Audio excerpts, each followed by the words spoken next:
देवाय। ओम नमो भगवते वासुदेवाय। नारायणं नमस्कृत्य नरं चैव नरोत्तमं देवीं सरस्वतीं व्यासं ततो जयमुदीरयेत्। नष्टप्रायेषु भद्रेषु नित्यं भागवत सेवया भगवति उत्तम श्लोके भक्तिर्भवति नैष्टिकी। कृष्णाय वासुदेवाय देवकी नंदनाय च नंदगोपकुमाराय गोविन्दाय नमो नमः। हरे कृष्ण कृष्ण कृष्ण हरे हरे, हरे राम राम राम हरे हरे। ओम अज्ञानतिमिरन्धस्य ज्ञानाञ्जनशलाकया चक्षुरुन्मिलितं येन तस्मै श्रीगुरुवे नमः। नमो विष्णुपदाय कृष्णप्रेष्ठाय भूतले श्रीमति भक्तिवेदांत स्वामी नमस्ते सरस्वती देवी गौरवाणी प्रचारणे निर्विशेष शून्यवादी पाश्चात्य देश तारणे जय श्री कृष्ण चैतन्य प्रभु नित्यानंद श्री अद्वैत गदाधर शिवासदि गौर भक्तवृंद। हरे कृष्णा कृष्णा कृष्णा हरे हरे, हरे राम राम राम हरे कृष्ण। तो कल हमने हरे कृष्ण देखा कि प्रभु जी दंडवत प्रणाम। हाँ क्लास चालू हो गया। हरे कृष्ण। तो जो कल हमने वर्ष देखा उसमें ये लिखा है कि अपने स्वधर्म को, यानी जो स्वधर्म यानी जो आपका गुण धर्म है, इनसे उत्पन्न वाले जो होने वाले जो कर्म है, इन सब को भी अगर आप पूरा त्याग कर देते हैं और भगवान हरि के चरणों को आश्रय लेते हैं तो ये श्रेष्ठ माना गया है। इसका पूरा विवरण हमने कल के क्लास में किया।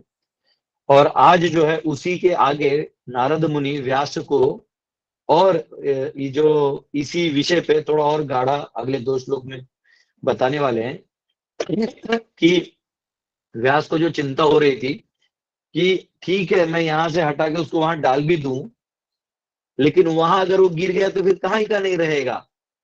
क्योंकि यहाँ यहाँ जो वर्णाश्रम पालन कर रहा था और यहाँ जो अपने कर्तव्यों को कर्मों को इत्यादि धर्म के हिसाब से पालन कर रहा था, अगर मैं उसको डायरेक्ट भगवान हरि की भक्ति में लगा दूं, वो मार्ग बता भी दूं, तो अनुभवी तो होगा नहीं, तो गलतियां करेगा, तो गिरेगा तो न घर का न घाट का, तो क्या किया जाए।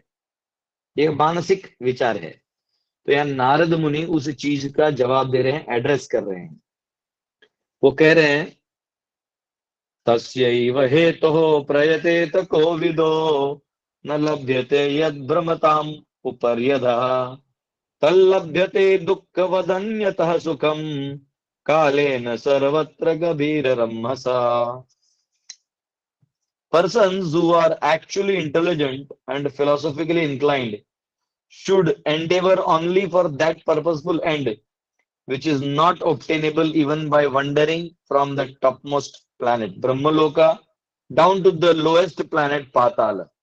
As far as happiness derived from sense enjoyment is concerned, it can be obtained automatically in course of time. Just as in course of time we obtain miseries even though we do not desire them. तो यहाँ बहुत अच्छा चीज कहा गया है कि जैसे आप न न दुख चाहते हैं वैसे दुख आ जाते हैं, वैसे सुख आप नहीं भी खोजने जाएंगे तो अपनी जगह आ जाएंगे। इसलिए जो विद्वान गण है, जो तत्वों को जानते हैं, तत्व दर्शन समझते हैं, तो वो उनको ये भी समझते हैं कि भटकने से हमें सोल्यूशन नहीं मिलेगा, क्योंकि हमारा युद्ध तो आंतरिक है। तो जब युद्ध आंतरिक है तो जगह बदलने से तो कुछ बदलेगा नहीं। जैसे हम सब कई बार हमें कोई समस्या होती है किसी जगह पे, तो आप ध्यान से देखिएगा, ये बहुत क्या कहते हैं उसको, बहुत गहरा विषय है। जैसे आपको आप बचपन में समझो क्रिकेट खेलते हैं, तो आपका एक सर्टेन कैटेगरी ऑफ बच्चों से आपसे लड़ाई होता है, कुछ एक कैटेगरी के लोगों से आपसे दोस्ती होता है। स्कूल में जाएंगे तो आपका वही कुछ कैटेगरी से दोस्ती होता है, कुछ से दुश्मनी होता है। फिर जब बड़े हो जाते हैं, ऑफिस में जाते हैं या जॉब करते हैं, खेती बाड़ी करते हैं, कोई भी प्रकार के व्यवसाय करते हैं, जीविका उपार्जन का मार्ग में काम में लगे रहते हैं, वहां भी आपके कुछ दोस्त और दुश्मन बने रहते हैं। फिर जब आप भक्ति मार्ग में आते हैं, यहाँ वैष्णव के संग में आते हैं या भजन करते हैं या उनके साथ सेवा करते हैं, यहाँ भी आपके कुछ लोगों से अच्छे संबंध और कुछ लोगों से मतभेद बने रहते हैं। तो सवाल ये है कि अंत कब होगा, क्योंकि हमें मन क्या कहता है कि ये जगह बदल दो, ये जगह बदल दोगे प्रॉब्लम सॉल्व हो जाएगा। लेकिन हमें ये पता ही नहीं होता कि प्रॉब्लम जगह से था ही नहीं, प्रॉब्लम आपके स्वभाव से था। तो कई बार जो तत्वदर्शी हैं जिनकी बात यहाँ हो रही है, वो कह रहे हैं कि भक्ति का काम कौन करने जाएगा, जो समझेगा वही करेगा। तो व्यासदेव आपको मैं ये बता देता हूँ कि जो भटकने वाले हैं ना, वो ये समझ जाते हैं कि अलग अलग जगह जाके कोई फायदा नहीं। हाँ, लोग अनेक जन्म लगा देते हैं। कोई अभी ब्रह्मलोक सबसे टॉप मोस्ट माना गया है। एक्चुअली जो कॉस्मोलॉजी वो पढ़ेंगे तो आपको, या फिर मॉडल जब बनाऊंगा मैं तो आपको दिखाऊंगा, ब्रह्मलोक बहुत ऊपर है, लेकिन वहां जाने के लिए भी आपको क्वालिफिकेशन लगता है। और स्वर्ग लोकों में जाने के लिए क्वालिफिकेशन लगता है, भूलोक में भी अच्छे पोजीशन में जाने के लिए क्वालिफिकेशन लगता है। प्रभुपाद तात्पर्य में लिखते हैं कई लोग चांद में जाना चाहते हैं, और चांद में जाने के लिए उनको लगता है कि वो मशीन से चले जाएंगे। चांद में जाने के लिए आपको पुण्य लगता है, पाइटी लगती है। उस पुण्य की शक्ति के ऊपर आप जा सकते हैं। आप अपने मैकेनिकल इंजीनियरिंग के दिमाग से नहीं जा सकते। मैकेनिकल इंजीनियरिंग जैसे यहाँ से आप फ्लाइट टेक ऑफ करता है तो वहां लैंडिंग के लिए भी जगह चाहिए। नेपाल में नॉर्मल फ्लाइट उड़ा, जमीन पे गिर गया, सब मर गए। और आश्चर्य की बात है, ये कह रहे हैं कि हम लोग ने यहाँ से चांद पे भेजा और वहां कोई लैंडिंग का लोकेशन नहीं, कुछ नहीं, हमारा लैंड भी हो गया। और जो कि एक ही बोलते हैं वहां लैंड हो गया, वहां से टेक ऑफ करके यहाँ आ भी गए। ये साइंटिस्ट लोग नॉर्मल ग्रेविटी का भी आंसर निकालते हैं ना, तो सबके अलग अलग आते हैं। इनका चांद पे सबका एक साथ पहुंच गया। चलो ठीक है। तो बेसिकली प्रभात कहते हैं कि चांद में जाने के लिए या कोई भी अन्य ग्रह में जाने के लिए आपको पाइटी चाहिए। और अगर आप चले भी गए तो आप ये क्यों सोचते हो कि प्रॉब्लम सॉल्व हो जाएगा? क्योंकि जब तक हम में भोग विलास की आशाएं हैं, जब तक हम सब में काम वासना है, तब तक हम चांद में भी जाएंगे तो यही समस्या लेके वहां जाएंगे। जो समस्या यहाँ थी वही समस्या बस वहां आ जाएंगी। तो ये जगह बदलने से, ब्रह्मलोक से लेके पाताल तक कहीं भी चले जाइए, समस्या अंत नहीं होगा। इसलिए यहाँ कहा गया है कि जो बुद्धिमान व्यक्ति है वो ना सुख के पीछे भागता है ना दुख के पीछे भागता है, वो केवल भगवान के पीछे भागता है। वो तब स्वर्ग लोक भी नहीं जाना चाहता, ब्रह्मलोक भी नहीं जाना चाहता, और पाताल में भी नहीं जाना चाहता। उसको पता है कि ये सब जगह बदलने का कुछ फायदा नहीं। तो ऐसे हमारे गुरु महाराज का एक कोट है, वो कहते थे, whenever you find yourself in any problem, don't try to change don't try to change the situation, try to change the consciousness। आप जब किसी समस्या में हैं तो आप जगह नहीं बदलिए या परिस्थिति को मत बदलिए, आप अपने आप को बदलिए। प्राय इस संसार को हम बदलने के चक्कर में ही फंस जाते हैं। हम सोचते हैं बस इस दुनिया में इतनी सारी कमियां हैं, मैं चेंज करूंगा। भैया ये दुनिया में कोई कमी नहीं है, वो समस्याएं भगवान ने ही रखी हुई है। जैसे आप कोई वीडियो गेम खेलते हो तो वो वीडियो गेम के एडवर्टाइज में लिखा रहता है, ओह ये तुमसे नहीं हो पाएगा। तो हमारे ईगो हर्ट होता है, मुझसे नहीं हो पाएगा, तो हाँ अब मैं ये गेम खेलूंगा। और खेलते खेलते खेलते उसमें सेव मी सेव मी। तो हमको लगता है मैं सेव करूंगा। अरे भैया तुम क्यों सेव करोगे, वो गेम है, वो तुम्हें फंसाने के लिए बोला गया है। तो इस दुनिया में प्रॉब्लम इसलिए रखा है ताकि तुम्हें कर्ता का फीलिंग आए। अगर तुम्हें कर्ता का फीलिंग नहीं आएगा तो तुम काम कैसे करोगे? तो ये बहुत बड़ा भगवान का चालाकी है हम सब जीवात्माओं को, जो भगवान से विमुख हो चुके हैं, इनको काम पे लगाने के लिए। तो यहाँ पे कहते हैं जो बुद्धिमान है और भागी नहीं, बचा उनके गिरने का, अगर उनके पतन का बात बचा है तो अब उनके बारे में सुन लो। वो अगले श्लोक में आएगा, 19वां श्लोक। न वै जनो जातु कथंचन व्रजे, व्रजेन् मुकुंद सेव्यन्य वदंग संस्कृतिम, स्मरन् मुकुंदांग्र्य उपगुहनम पुनः विहातुमिच्छेन्न रसग्रहो जनः।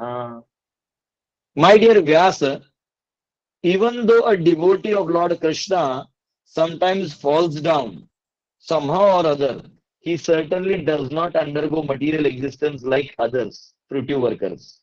Because a person who has once relished the taste of lotus feet of the Lord can do nothing but remember the ecstasy, that ecstasy again and again. तो ये कह रहे हैं कि हे व्यास, अगर किसी ने भगवान के भक्ति को का रस का आस्वादन कर लिया, इसलिए भक्तों को यहाँ एक नाम कहा गया है रसग्रहा, यानी जो रस का आस्वादन करने में लगे रहते हैं। कौन से रस का आस्वादन? कि आत्मा का भगवान के साथ जो शाश्वत संबंध है प्रीति पूर्वक सेवा करने का, उसमें वो लग जाता है, उसे पता ही नहीं चलता है दिन कब हुआ, रात कब हुआ, जवानी कब बीती, बुढ़ापा कब हुआ। हाँ, ऐसा कहते हैं कि ब्रह्मचारी को इतना सेवा करना चाहिए कि उसके बाल कब पके उसको पता नहीं चलना चाहिए, और कब वो गिर के देह त्याग कर दे वो भी उसे पता नहीं चलना चाहिए। हाँ, प्रभुपाद जी को देखो, अंत में भी वो ट्रांसलेशन कर रहे थे, अपने गुरु की सेवा कर रहे थे। तो यहाँ कहते हैं रसग्रहा, एक भक्त जो है वो इस भक्ति के रस को ग्रहण करने वालों में से है। तो अगर एक बार उसने भक्ति का आनंद ले लिया, हरि नाम कीर्तन का आनंद ले लिया, भगवान की सेवा का आनंद ले लिया, तो अब उसे गलती से नीचे गिर भी जाए तो उसे अगला जन्म नहीं लेना पड़ता।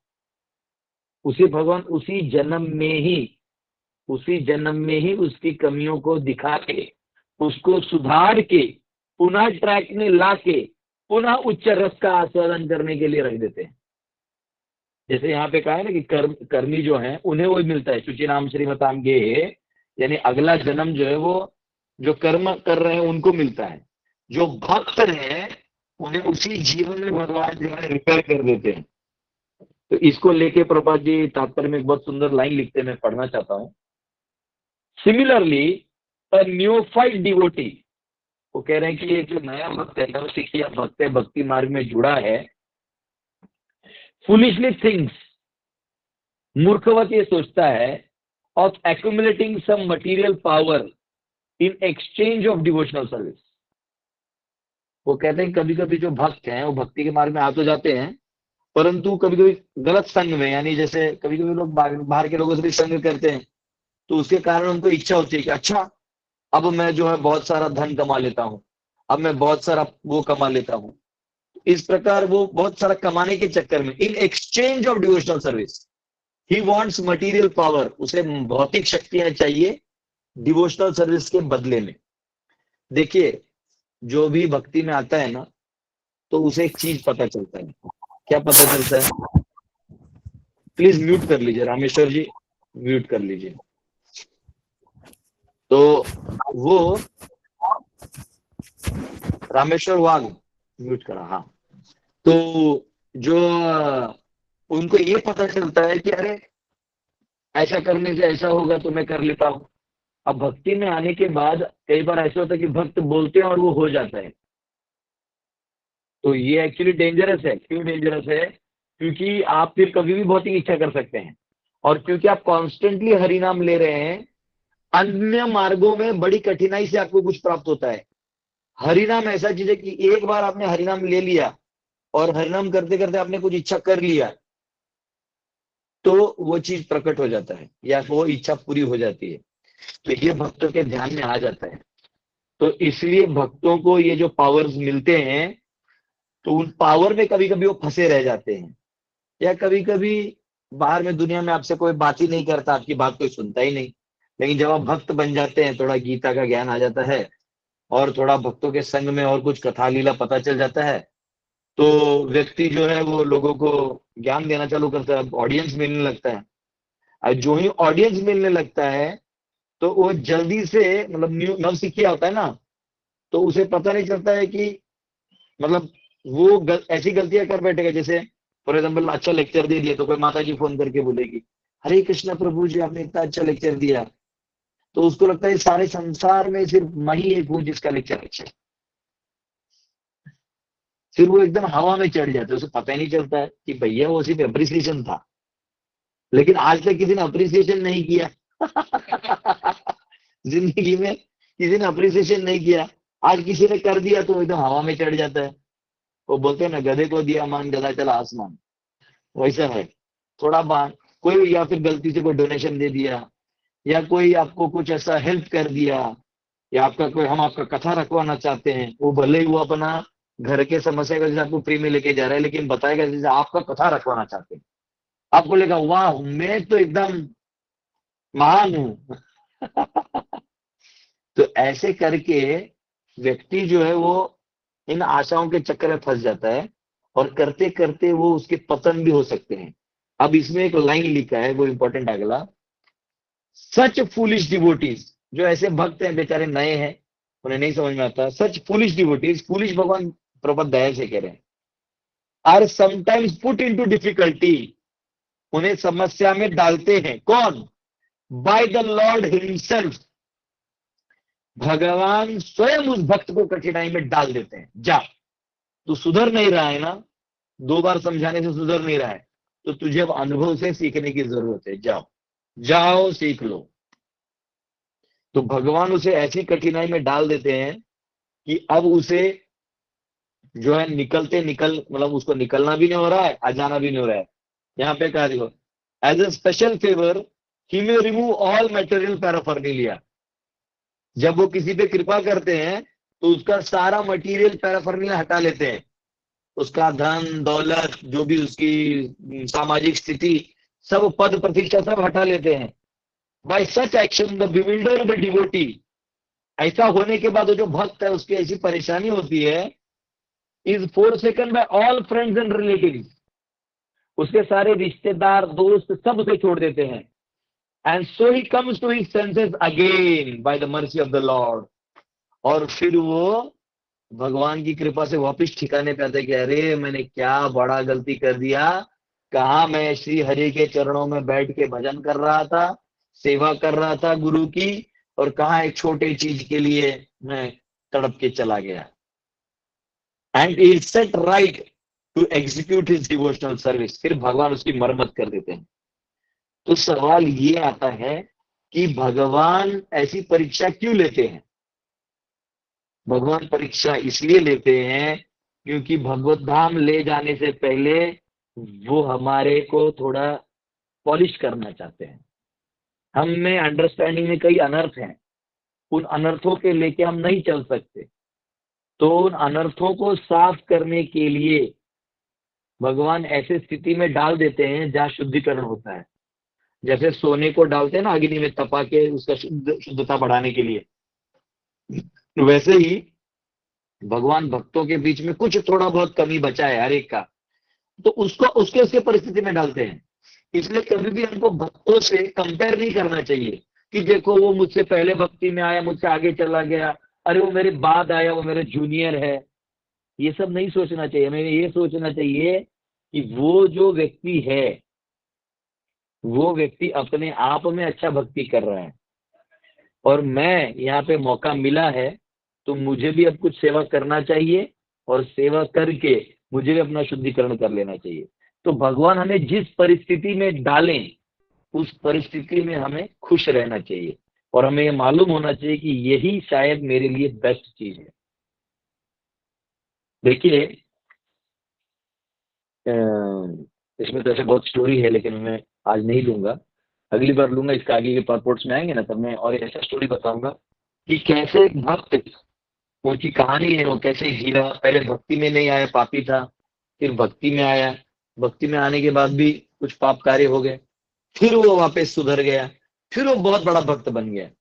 ऐसे बहुत सारे कथा है, तो एक कथा मैं जरूर आज नहीं बताऊंगा, कल बताऊंगा, क्योंकि आज जो है स्पेशली जो ये मर्सी कृपा लेनी है हमें, ये कृपा जो है, ये भगवत कृपा जो स्पेशली इसमें कहा गया है कि भगवान हमारी परीक्षा लेते हैं। तो आज नित्यानंद त्रयोदशी है, आज श्री बलराम जी जो हैं, जो बलराम जी हैं वो उनका अवतार रूप नित्यानंद महाप्रभु के रूप में वो अवतरित होते हैं, और इस चैतन्य महाप्रभु के साथ वो सब जगह जाके प्रचार करके और लोगों को जोड़े हैं। और आज जितना हम प्रचार देख रहे हैं बंगाल में वगैरह, ये सब चैतन्य महाप्रभु और नित्यानंद प्रभु की कृपा है, पंच तत्व की कृपा है। 500 साल पहले तो ये लीला हर युग में, हर कलयुग में चैतन्य महाप्रभु गौर गौर नारायण के रूप में करते हैं। और ये जो 28वां दिव्य युग होता है, 28वां जो सेक्शन होता है, उसमें वो गौर हरि के रूप में करते हैं, जहां वो राधा कृष्ण का प्रेम जो है वो उसका भंडारा बांटते हैं। तो एक सुंदर भजन है कि कैसे नित्यानंद प्रभु स्वयं बलराम जी होते हुए एक घास के तिनके से और रोमहर्षण को मार दिए, लेकिन अब वही जो बिना अस्त्र शस्त्र लिए भी बहुत कुछ कर सकते हैं, वो जानते हैं कि कलयुग में जो लोग हैं इनका हृदय परिवर्तन करवाना जरूरी है। तो इसलिए वो इस बार इस अवतार में वो बिना शस्त्र लिए सबके दरवाजे जा जा के हाथ जोड़ के उन्हें कहते हैं, आओ कृष्ण का नाम लो। हाँ, कृष्ण के से जुड़ो, कृष्ण माता, कृष्ण पिता, कृष्ण धन प्राण। उन्होंने जगह मधाई का उद्धार किया, उन्होंने पूरे बंगाल में प्रचार करके और पूरे भारत का भ्रमण किया, जैसे चैतन्य महाप्रभु ने भ्रमण किया, और ऐसे करके सबका उद्धार किया।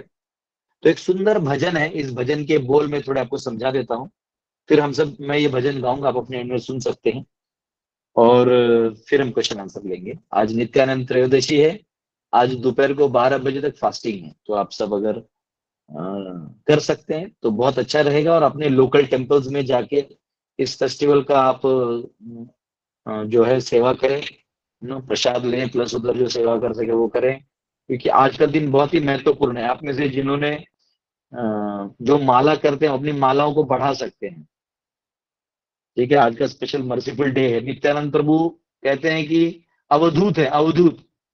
अवधूत यानी जो थोड़ा नहीं होता है पागल टाइप, ले जाओ ले जाओ, सब ले जाओ, सब ले जाओ, लोग को ना न देखा ना विचार किया, जाओ ले जाओ, कौन आया, आओ, श्रद्धा है तुम्हें, गौरांग महाप्रभु में श्रद्धा है क्या, तुम्हें कृष्ण में श्रद्धा है, आओ जाओ, ऐसे। इसलिए कलयुग में ना, मतलब आप बस पेपर पे नाम लिख दो, गौर नेता 6, जाओ PhD। तो ये बहुत अच्छा सॉन्ग है। इसे गीत इस प्रकार है, अकरोध परमानंद नित्यानंद राय, कि जो नित्यानंद महाप्रभु हैं वो अकरोध है, यानी किसी पे गुस्सा नहीं करते। अभिमान शून्य निताय नगरे बेड़ाय, अब बिना अभिमान के वो सब जगह नगर आदि ग्राम जाके प्रचार कर रहे हैं। तो देखिए, यही जब बलराम जी थे तो थोड़ा सा दुर्योधन ने क्या कह दिया, उन्होंने हल लेके हस्तिनापुर को तोड़ना चालू कर दिया था। तो अभिमान मतलब मान थे, लेकिन अभी यहाँ पे वो कलयुग के लोगों के लिए दया करके नीचे आए। अधम पतित जीवेर द्वारे द्वारे गिया, जो अधम और पतित जीव हैं इनके दरवाजे पे गए हैं वो, जो सब नॉनवेज खाने वाले, दारू पीने वाले, अच्छे बुरे सबके दरवाजे पे जाते थे।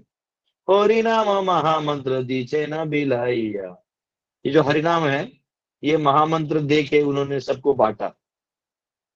जार देखो तार कहे दंते तृणधारी, जिसको भी देखा वो दांत में तिनका लेके रिक्वेस्ट करते थे, हमारे की निया लहो बोलो गौर हरी, मुझे खरीद लो, बस मुख से एक बार गौर हरि बोल दो। ये तो बोली नित्यानंद भूमि गड़े जाए, ऐसा कह के नित्यानंद महाप्रभु भूमि में गिर जाते थे और यहाँ वहां लोटपोट होते थे रिक्वेस्ट करते करते। सोनार पर्वत जन धुलाते लोटाए, हाँ, जो ऐसा लगता था जैसे सोने का पर्वत जमीन में लौट रहा हो। हे न अवतार जार रति ना जन्मी लो, ये जो लेखक है, ये जो भक्त हैं लोचनदास ठाकुर, वो कहते हैं इस अवतार के प्रति जो इतने दयालु हैं, हमसे रिक्वेस्ट कर रहे हैं, हमको कृपा बांटने के लिए खड़े हैं, इतना करने के बाद जिनको इस अवतार के प्रति रति यानी प्रेम न जन्म लिया हो, लोचन बोले से ही पापी लो आ लो। वो कहते हैं लोचनदास ठाकुर कह रहा है ऐसा पापी आए और गए, इसका चिंता भी मत करो। आइए हम सब इस गीत को गाएं, बहुत सुंदर है। आप सब इसको YouTube में भी सुन सकते हैं, अकरोध परमानंद, आप अपने मोबाइल में भी खोल सकते हैं। हाँ, सॉन्ग्स में मिल जाएगा लिरिक्स, यहाँ मैं गाऊंगा, आप लोग सुन सकते हैं। अकरोध परमानंद नित्यानंद राय, अभिमान शून्य मिटाय नगरे बेड़ाय, अकरोध परमानंद नित्यानंद राय, अभिमान शून्य मिटाय नगरे बेड़ाय, अधम पतित जीवर द्वारे द्वारे गिया, अधम पतित जीवेर द्वारे द्वारे गिरा, हरि नाम महामंत्र दिच न बिलाइया, हरि नाम महामंत्र दिच न बिलाइया। जर देख तारक दंते तृण धारी, जर कहो देख तारक दंते तृण धारी, हमारे कीनिया लो बोलो गौर हरि, हमारे कीनिया लो बोलो गौर हरि।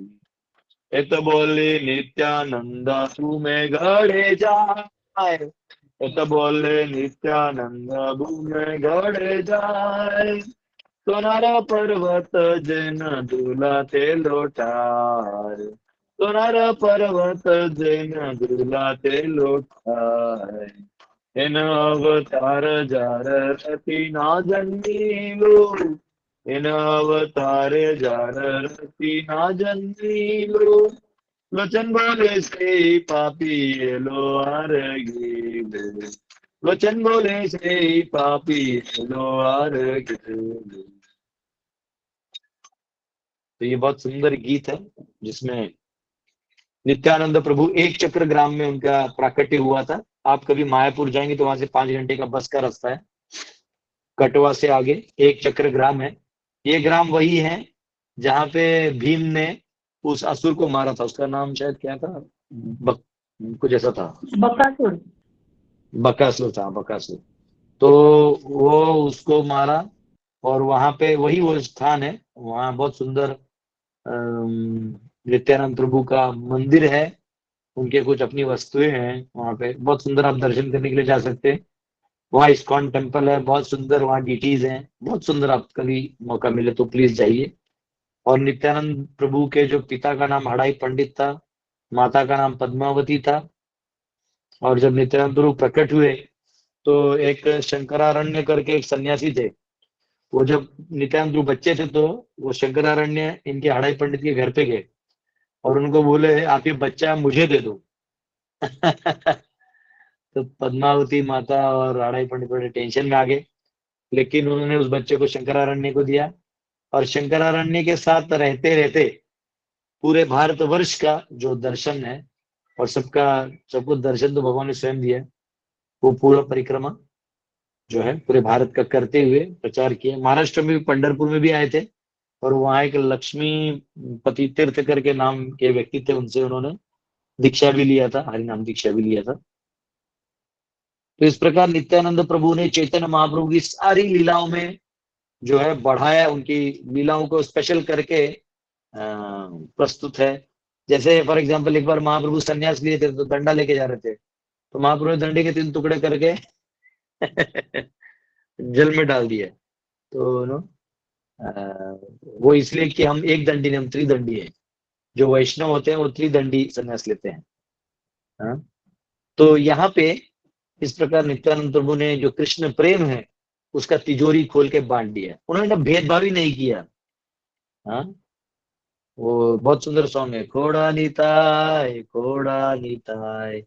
हाँ, कि कैसे महाप्रभु की लीलाओं का गुणगान करते हुए गांव गांव जाके जिनको भी श्रद्धा है, थोड़ी भी श्रद्धा है, उनको उन्होंने महाप्रभु नित्यानंद प्रभु ने कृपा कर दिया।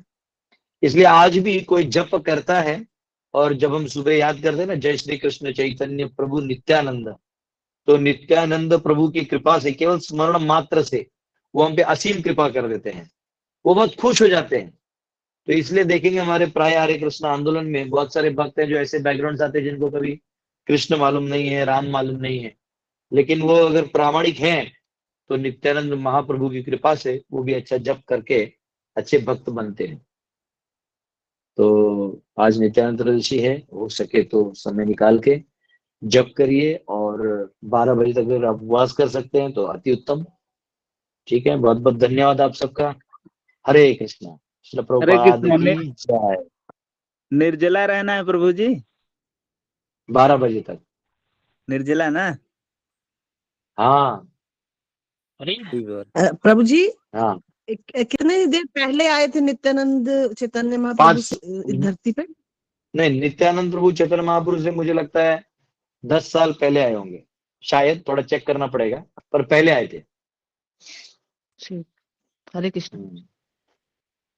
हाँ, नित्यानंद प्रभु बलराम जी हैं और चैतन्य महाप्रभु स्वयं कृष्ण हैं। तो भागवत में भी लिखा गया है, कृष्ण वर्णम तुषा अकृष्णम सांगोपांगास्त्र पार्षदम यज्ञ संकीर्तन प्राय यजंती ही सुमेध सहा, कि जब कलयुग में भगवान अवतार लेंगे, छन्न अवतार, तो इस बार वो अस्त्र शस्त्र नहीं लाएंगे, अभी तो अपने पार्षदों के साथ आगे कीर्तन करेंगे। देखिए 13 साल पहले एक माता जी ने रिसर्च करके डाला हुआ है। ठीक है, यस। और कोई सवाल? प्रभु जी, दंडवत प्रणाम प्रभु जी। यस प्रभु। प्रभु जी, एक प्रश्न था। एक प्रभु जी का आवाज है। यस प्रभु जी बोलिए। प्रभु जी एक प्रश्न था। जैसे आपने कुछ दिन पहले, 2 दिन पहले एक लेक्चर, अपने लेक्चर में बताया था कि जैसे कि कभी हम किसी के साथ मीन्स कोई हमारे साथ बुरा करता है और हमने किसी को ऐसा बोल दिया कि, या फिर किसी उसके साथ कुछ बुरा हो गया, तो हम ऐसा सोचते हैं कि देखो आपने हमारे साथ ऐसा बुरा किया, तो ये देखो इसके साथ भी ऐसा गलत हो गया ना। तो ऐसा तो हमें पहले सोचना नहीं चाहिए, जैसे आपने क्लियर कर दिया था प्रभु जी कि सोचना नहीं चाहिए, वो तो उस समय उसके साथ होना ही था, तो वो होके ही रहेगा। और प्रभु जी आज जैसे आपने बताया कि जो भक्तों के साथ जो मीन्स भक्ति कर रहा है और अचानक उसकी भक्ति छूट गई और फिर से वो भक्ति में लग जाता है, राइट प्रभु जी, छूटने के बाद भी। हाँ, तो प्रभु जी ये सब चीजें जो होती है, मतलब कि भक्ति छूटना और ये भगवान की इच्छा, जो भगवान की इच्छा भी आपने बताया कि भगवान कभी कभी डाल देते हैं ऐसी स्थिति में, तो प्रभु जी उस समय हमें क्या सोचना चाहिए? भगवान की इच्छा से हो रहा है या हमारे कर्मों की वजह से हो रहा है पास्ट टाइम से, या फिर प्रभु जी मतलब कि अभी कुछ ऐसा हमने कुछ गलत कर दिया है जिसकी वजह से ऐसा हो रहा है? देखो, कैसे लेना चाहिए प्रभु जी? भगवान जब किसी चीज को दंड देते हैं ना, जब भगवान दंड देते हैं तो आपको रियलाइज करवाते हैं, आपको रियलाइज करवाते हैं कि ये दंड कहाँ का है। जैसे कल भी मेरा डिस्कशन हो रहा था, एक भक्त है उनसे, वो बोल रहे थे कि प्रभु जी अफगानिस्तान में माताओं को कोड़ा से मारा जाता है, वो तो हमें कुछ करना चाहिए। तो हम बोले देखो, एक्चुअली आप यहाँ से जाके अफगानिस्तान में मारामारी तो कर नहीं सकते, वो ग्लोबल इशू है। तो ग्लोबल इशू जो उस लेवल भी है, तो फिर आपको प्रधानमंत्री बन के निर्णय लेना होगा, या तो करंट प्रधानमंत्री से जाके बात करना होगा। हमको तो अफगानिस्तान छोड़ेगा भी नहीं, हम लेक्चर बोल भी देंगे तो वो सुनेगा नहीं। तो ऐसे तो जंगल में बहुत सारे शेर हिरण को खाते हैं, बहुत सारे चूहे कीड़े खाते हैं, बहुत सारे सांप चूहे खा रहे हैं, तो ये सब चल ही रहा है, इसका कोई अंत नहीं है। लेकिन ये कैसे डिजाइन होता है कि आपने जिसके साथ गलत किया है उसको आपने गलत करके मौका दिया है कि तुम भी मुझे ऐसा कर सकते हो। बात समझ में आया? तो इसलिए वो जो दंड मिला है, वो जो समझो उस लेडी को कोई कोड़ा मारा, तो उसको अंदर से फील हो रहा है कि अगर मैं आगे कभी ऐसा किसी को कोड़ा नहीं मारूंगी, बराबर। लेकिन वो कोड़ा उसको तब लग रहा है जब उसने पिछले जन्म में किसी को कोड़ा मारा था अननेसेसरी कोड़ा मारा था, तो रिएक्शन में तो आएगा। बात समझ रहे हैं? लेकिन जब भगवान दंड देते ना, चाहे कर्म के माध्यम से, चाहे ये पर्सनल इंटरफेरेंस के माध्यम से, तो वो आपको रियलाइज करवाते कि आपको रिएक्शन क्यों दिया। ठीक है ना? तो वो अगर आपने प्रामाणिक हैं तो वो गलती को स्वीकार करके अगर आप रेक्टिफाई करते हैं तो भगवान आपको गले लगा लेते हैं। अब पिछला सारा भूल के नया, लेकिन अगर आप वो नहीं सुधरेंगे तो तब तक भगवान आपको देते रहेंगे, धुलाई करते रहेंगे। ऐसा। थैंक यू प्रभु जी। हरे कृष्णा प्रभु जी। 1474 में नित्यानंद प्रभु आए थे। चैतन्य महाप्रभु 1486 में आए थे। 1486 में चैतन्य महाप्रभु। मतलब 12 12 साल साल। देखो मैं 11 बोला, एक ने 13 टाइप किया, तुमने 12 दिखाया। ठीक है, चलो। अब तुम कब आए? मैं 1986 तो देखो मतलब 1486 और 1986 में महाप्रभु का 500 साल। हाँ, महाप्रभु का नहीं, मेरे को लगता है ये डेटा गलत है, क्योंकि चैतन्य महाप्रभु के संन्यास को 500 साल हो गए थे कुछ साल पहले। तो महाप्रभु ने 24 में संन्यास लिया था, मुझे लगता है 5-6 साल पहले, यानी आज 530 साल हो गए महाप्रभु को प्रकट हो गए। तो ये जो स्टैटिस्टिक्स है तुम्हारा शायद गलत आ रहा है। हरे कृष्णा प्रभु जी। हरे कृष्णा। हरे कृष्णा। हाँ प्रभु जी, आज नित्यानंद त्रयोदशी आहे, तर ये फास्टिंग के बाद फास्टिंग का खाना उपवासाचं खायचंय की जेवणाचं आपलं? हाँ देखो ऐसा रहता है कि हर हर प्रभुपाद बोलते थे कि जब भी अवतारों का होता है कुछ तिथि, तो एकादशी जैसा आइटम खाने का। तो स्पेशली जैसे जन्माष्टमी में खाते हैं हम सब, तो एक तो ऐसा है। लेकिन मैंने देखा है कि टेम्पल्स में, क्योंकि प्रैक्टिकली क्योंकि बहुत लोग आते हैं, तो वो कभी कभी सिर्फ जन्माष्टमी छोड़ के बाकी टाइम वो जो है नॉर्मल प्रसाद ही देते हैं।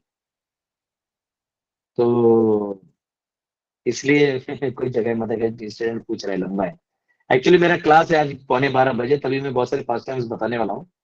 तो हो सके तो मैं आप सबको लिंक भेज दूंगा, आप लोग तभी सुन लीजिएगा। आज दोपहर में क्लास है धर्मपेचर में मंदिर में, तब मैं आपको लिंक भेज दूंगा।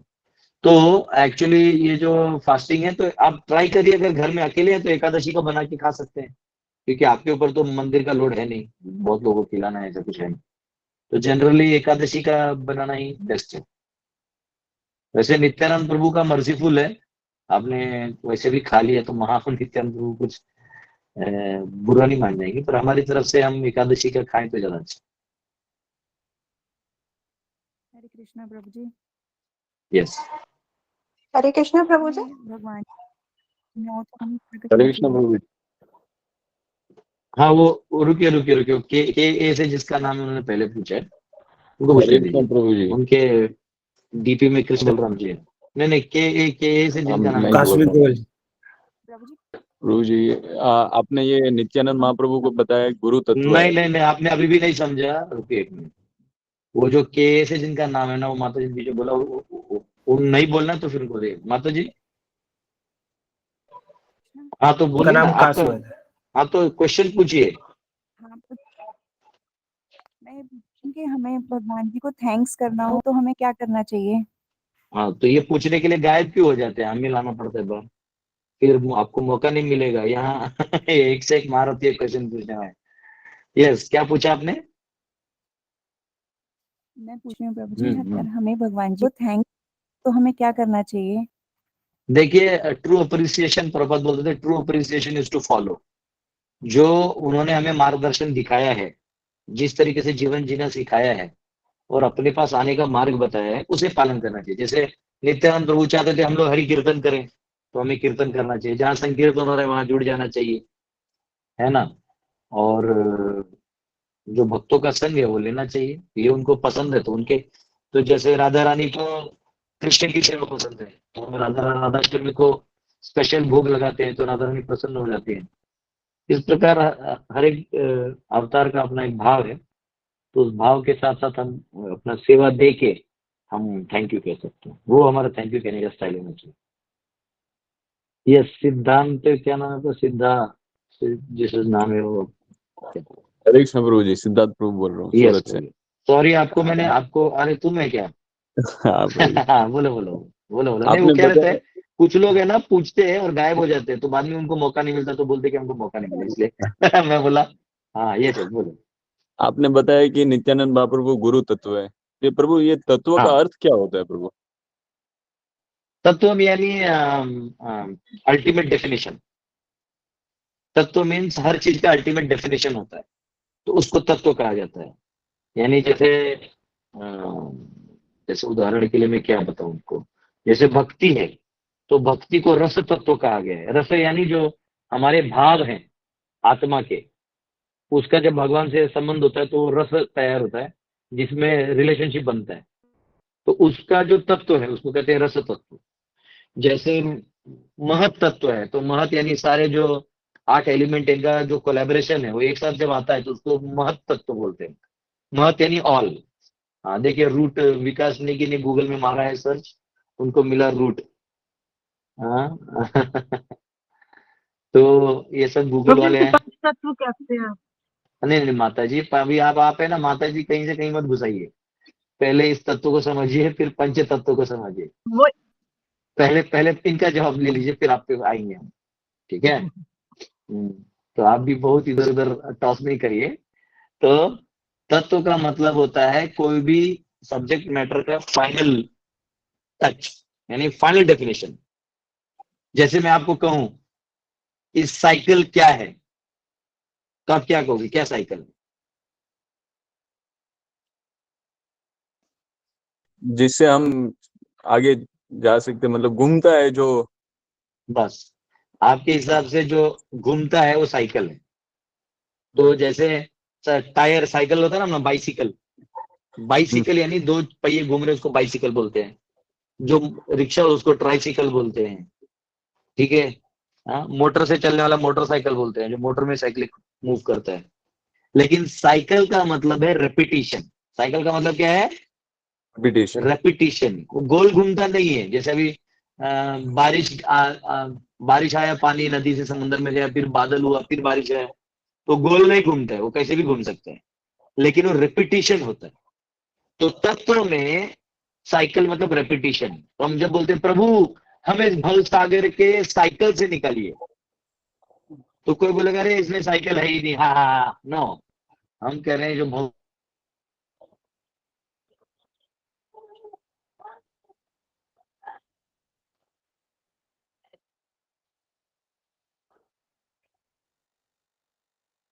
आवाज चला गया प्रभु जी।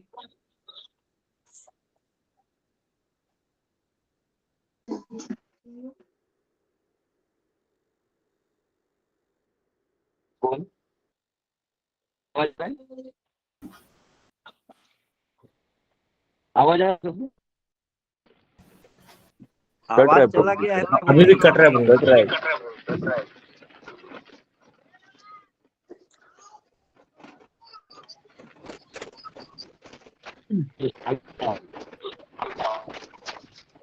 तो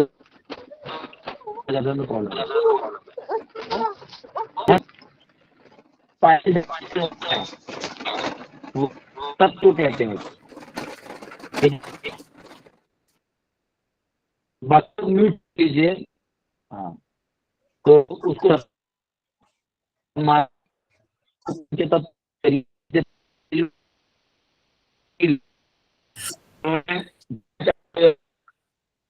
प्रभु जी नहीं आ रहा वॉइस क्लियर। आवाज कट रहा है प्रभु बहुत।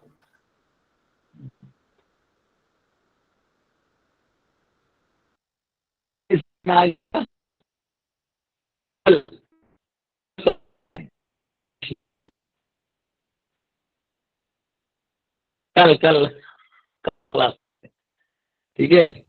अरे ओके प्रभु। हरे कृष्ण प्रभु जी, दंडवत प्रणाम हरे प्रभु जी। कृष्ण प्रभु जी, दंडवत प्रणाम। हरे कृष्णा प्रभु जी, दंडवत हरे प्रणाम। प्रभु जी, दंडवत प्रणाम।